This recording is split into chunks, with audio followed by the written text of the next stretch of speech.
Cheruvathur bus സ്റ്റാൻഡിൽ തൃക്കരിപ്പൂർ നിയോജക മണ്ഡലം UDF സ്ഥാനാർത്ഥി സന്ദീപ് വാര്യരുടെ തിരഞ്ഞെടുപ്പ് പ്രചരണം തടയാൻ ശ്രമിച്ചതായി പരാതി.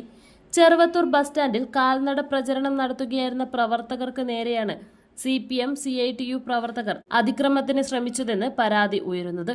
ദേഹത്ത് പ്രചരണ ബോർഡുകൾ സ്ഥാപിച്ച് വോട്ട് അഭ്യർത്ഥിക്കുകയായിരുന്ന 5 അംഗ സംഘത്തെ ചെറുവത്തൂർ ബസ് സ്റ്റാൻഡിലെ കളക്ഷൻ ഏജന്റും CPM പ്രവർത്തകനുമായ കൃഷ്ണന്റെ നേതൃത്വത്തിൽ തടഞ്ഞു കയ്യേറ്റം ചെയ്തുവെന്നാണ് പരാതി. പ്രചരണത്തിന് നേതൃത്വം വഹിച്ച നൌഷാദ് ഇളയമ്പാടിയെ ഭീഷണിപ്പെടുത്തിയ സംഘം ബോർഡ് ഉൾപ്പെടെ നശിപ്പിച്ചതായും UDF ആരോപിച്ചു. വിവരമറിഞ്ഞ് സ്ഥലത്തെത്തിയ സ്ഥാനാർത്ഥി സന്ദീപ് വാര്യരെയും ആക്രമികൾ തടയാൻ ശ്രമിച്ചതായി പറയുന്നു.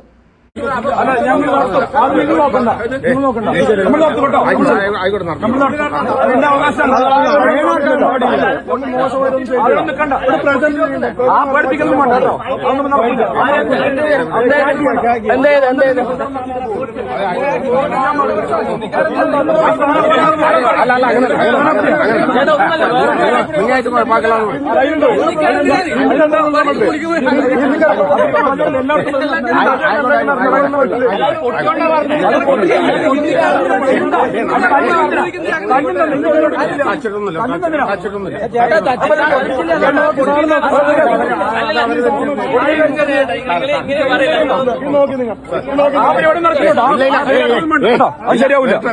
സ്ഥാനാർത്ഥിയാണ്, നമുക്ക് അവകാശമുണ്ട്.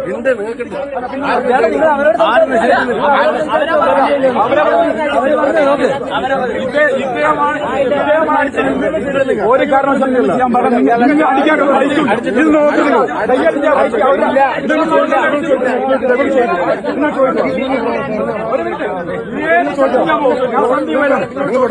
ഞാൻ പ്രചരണം 3 പ്രാവശ്യം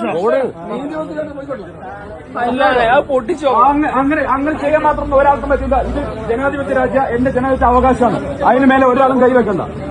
അങ്ങനെ വ്യക്തികളൊന്നും പോകില്ല. മനസ്സിലായല്ലോ?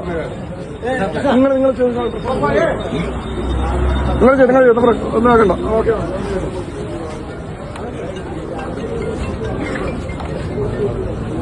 നിങ്ങൾ സ്വർണ്ണാഭരണങ്ങൾ വാങ്ങുമ്പോൾ വഞ്ചിതരാകാതിരിക്കാൻ ജാഗ്രത പാലിക്കുക.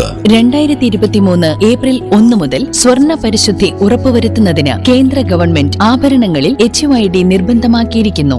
100% ആഭരണങ്ങളും HUID മുദ്ര ചെയ്ത മലയോര മേഖലയിലെ ഒരേയൊരു ജ്വല്ലറി പടിഞ്ഞാത്ത് golden diamonds, Cherupuzha, Alakode, Padiyottuchal, wholesale division, Thrissur.